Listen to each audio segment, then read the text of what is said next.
Hello friends, मैं संजीत कुमार आपका open mind tutorial में स्वागत करता हूं। आज हम लोग पढ़ेंगे 12th क्लास के फिजिक्स का लेसन 1 का एपिसोड 32। इसके पहले वाले वीडियो में हमने बताया था कि एक कूलम आवेश में इलेक्ट्रॉनों की संख्या जो होती है 6.25 इंटू 10⁻18 इलेक्ट्रॉन होता है। आज हम लोग पढ़ेंगे आवेशों का वितरण। आवेशों का वितरण लिखकर डैश दीजिए। आवेशों का वितरण, डिस्ट्रीब्यूशन ऑफ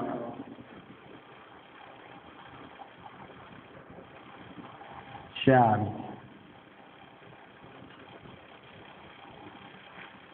देखिए, आवेशों का वितरण क्या होता है कि जब हम लोग किसी पदार्थ को आवेश देते हैं और आवेश उसके विभिन्न भागों में फैल जाता है। जब किसी पदार्थ को हम लोग आवेश देते हैं और आवेश उसके विभिन्न भागों में फैल जाता है तो उसे हम लोग आवेशों का वितरण कहते हैं। जैसे कि मान लीजिए कि ये कोई पदार्थ है और इस पर हम आवेश Q दिए हैं, तो हो सकता है कि आवेश इसके सतह पर फैल जाए, या ये भी हो सकता है कि आवेश इसकी सतह पर फैलने की बजाय एक ही स्थान पर आ जाए, या ये भी हो सकता है कि उसके आंतरिक भाग में आवेश फैल जाए। तो बहुत सारा इसमें कंडीशन हो सकता है, लेकिन इसका सिंपल परिभाषा क्या होता है कि जब किसी पदार्थ को हम लोग आवेश देते हैं और आवेश उस पदार्थ के विभिन्न भागों में फैल जाता है तो उसे आवेशों का वितरण कहते हैं। तो आवेशों के वितरण में डैश देकर लिखिए। जब किसी पदार्थ को आवेश दिया जाता है और आवेश उस पदार्थ के विभिन्न भागों में फैल जाता है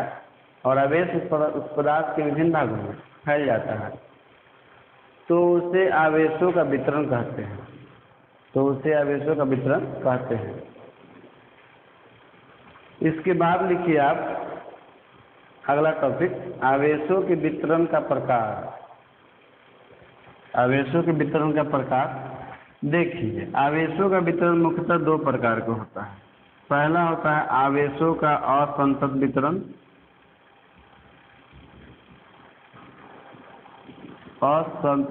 संतत या सतत बोल सकते हैं, असतत वितरण, जिसको हम लोग बोलते हैं डिस्क्रीट चार्ज डिस्ट्रीब्यूशन।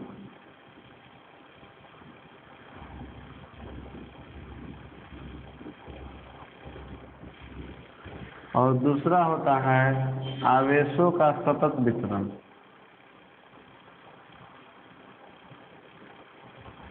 आवेशों का सतत वितरण या निरंतर वितरण।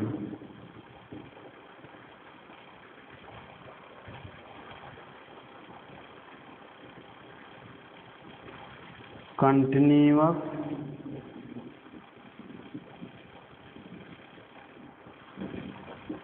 Charge distribution.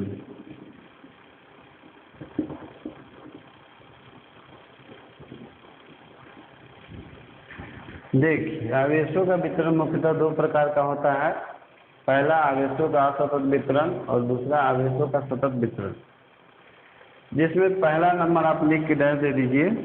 आवेशों का असतत वितरण लिख कर डैश दीजिए और उसको समझ लीजिए। पहले उसको समझते हैं, उसके बाद लिखेंगे हम लोग उसके बारे में।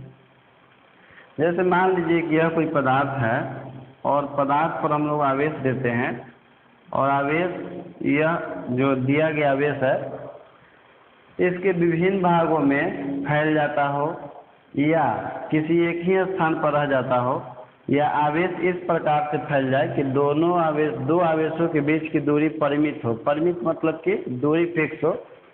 तो जब हम लोग किसी पदार्थ को आवेश देते हैं और आवेश उसके सतह पर या उसके किसी भाग में, क्षेत्रफल में या आयतन में या एक ही स्थान पर रह जाता है, यानी कि समान रूप से नहीं बढ़ता है, तो आवेशों के इस प्रकार के वितरण को हम लोग आवेशों का असतत वितरण कहते हैं। तो आवेशों के असतत वितरण में लिख कर डैश दे दीजिए और लिखिए। जब किसी पदार्थ को आवेश देते हैं और आवेश उस पदार्थ के सतह पर प्रत्येक स्थान पर समान रूप से नहीं फैलता है, तो उसे आवेशों का असतत वितरण कहते हैं। पैराग्राफ चेंज, इसे आवेशों का असमान वितरण भी कहते हैं। इसका एग्जाम्पल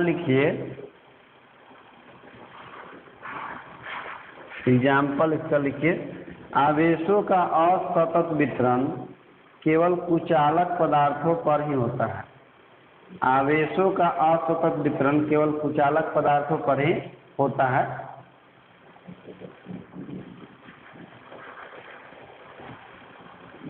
इसका एक और दूसरा परिभाषा लिखिएगा। एक इसका छोटा परिभाषा होता है। दूसरा परिभाषा इसका लिख लीजिए। आवेशों के असतत वितरण का, किसी स्थान पर जब अनेक बिंदु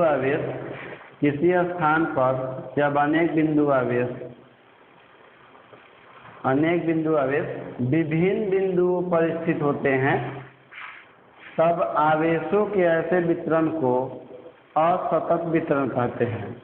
किसी स्थान पर जब अनेक बिंदु आवेश विभिन्न बिंदुओं पर स्थित होते हैं, तब आवेशों के ऐसे वितरण को असतत वितरण कहते हैं। ये हो गया इसका दूसरा डिफिनेशन। इसके बाद एक नोट लिख लीजिए। आवेशों के असतत वितरण में दो आवेशों के बीच की दूरी परिमित होती है। आवेशों के असतत वितरण में दो आवेशों के बीच की दूरी परिमित होती है। हो गया।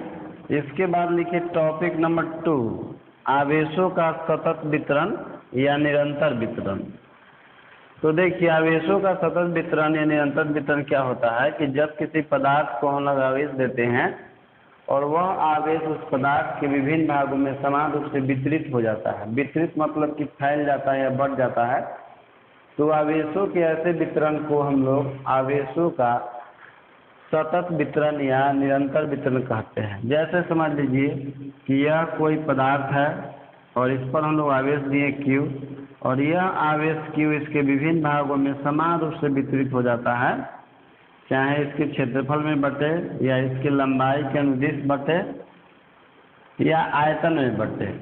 लेकिन एक समान रूप से जब आवेश का वितरण होता है किसी पदार्थ पर, तो उसे हम लोग आवेशों का सतत वितरण कहते हैं। तो लिखिए, आवेशों के सतत वितरण में डैश देकर, जब किसी पदार्थ को आवेश देते हैं और आवेश उस पदार्थ के सतह पर प्रत्येक स्थान पर एक समान रूप से फैल जाता है, तो आवेशों के इस प्रकार के वितरण को आवेशों का सतत वितरण या निरंतर वितरण कहते हैं। इसका एग्जाम्पल लिखिए। आवेश का सतत वितरण केवल चालक पदार्थों पर ही होता है।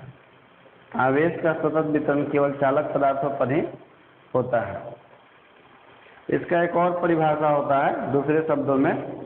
तो दूसरे शब्दों में इसका एक परिभाषा लिख लीजिएगा आवेशों के सतत वितरण का। लिखिए, जब दो लगातार आवेश एक दूसरे के इतने निकट होते हैं, कि उनके बीच की दूरी नगण्य होती है, तो आवेश के ऐसे वितरण को निरंतर या सतत वितरण कहते हैं। कहने का मतलब कि जब हम लोग किसी पदार्थ को आवेश देते हैं और आवेश इसके सतह पर समान रूप से फैलता है, तो दो आवेश के बीच की दूरी इतनी कम होती है कि हमको ऐसा प्रतीत होता है कि यह दूरी लगभग नहीं के बराबर है। तो उस स्थिति में भी आवेशों के ऐसे वितरण को हम लोग सतत वितरण कहते हैं। तो दूसरा परिभाषा हो गया।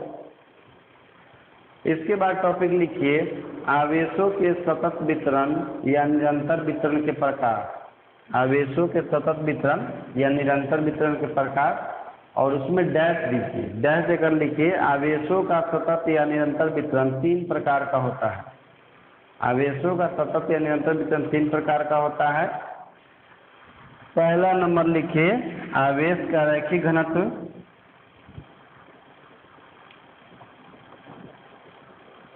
आवेश का रैखिक घनत्व, linear charge density, linear charge density. दूसरा आवेश का पृष्ठ घनत्व, सरफेस चार्ज डेंसिटी।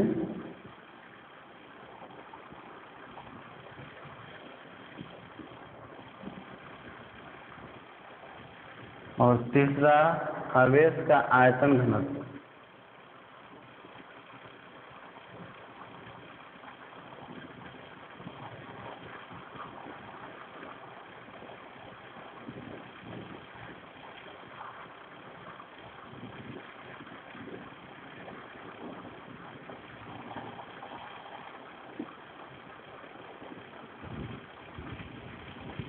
देखिए आवेशों का सतत वितरण मुख्यतः 3 प्रकार का होता है। पहला आवेशों का रैखिक घनत्व, दूसरा आवेशों का पृष्ठ घनत्व और तीसरा आवेशों का आयतन घनत्व। कहने का मतलब है कि जब हम लोग किसी पदार्थ को आवेश देते हैं और आवेश उस पदार्थ में समान रूप से बढ़ता है तो वह 3 तरह से बढ़ सकता है। पहला तो एक रेखा में यानी कि 1 डायमेंशन में, दूसरा 2 डायमेंशन में आवेश का वितरण हो सकता है या 3 डायमेंशन में। जब 1 डायमेंशन में आवेश का वितरण होता है तो उसे हम लोग आवेश का रैखिक घनत्व कहते हैं। लेकिन जब आवेश का वितरण एक समान रूप से 2 डायमेंशन में होता है तो उसे हम लोग आवेश का पृष्ठ घनत्व कहते हैं। लेकिन जब आवेश का वितरण 3 बीमा में यानी कि 3 बीमीय में 3 डायमेंशन में एक समान रूप से होता है तो उसे आवेशों का आयतन घनत्व कहते हैं। तो बारी बारी से हम लोग पढ़ेंगे तीनों के बारे में। तो पॉइंट नंबर 1 लिख के दे दीजिए आवेश का रैखिक घनत्व। आवेश का रैखिक घनत्व लिख के दे दीजिए। लिखिए जब किसी चालक पदार्थ को आवेश देते हैं, जब किसी चालक पदार्थ को आवेश देते हैं और आवेश उस चालक पदार्थ के लंबाई के अनुदिश एक समान रूप से वितरित होता है।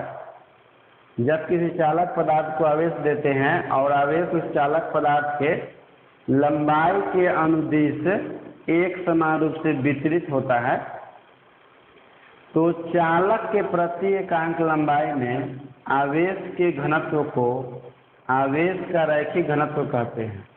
Paragraph change. आवेश के रैखिक घनत्व को लैम्ब्डा से सूचित करते हैं।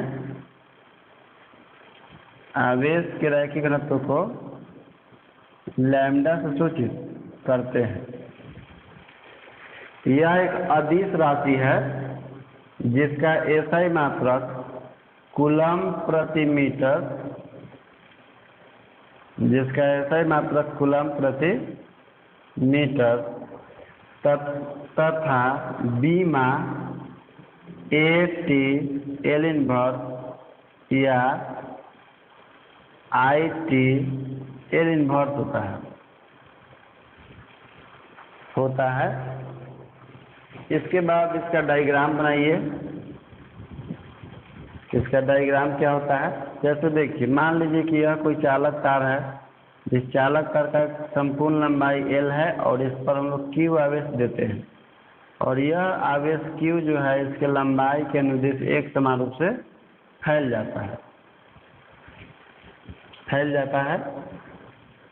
तो लिखेंगे हम लोग आवेश का रैखिक घनत्व lambda is equal to del Q और डिवाइडेड बाय del L।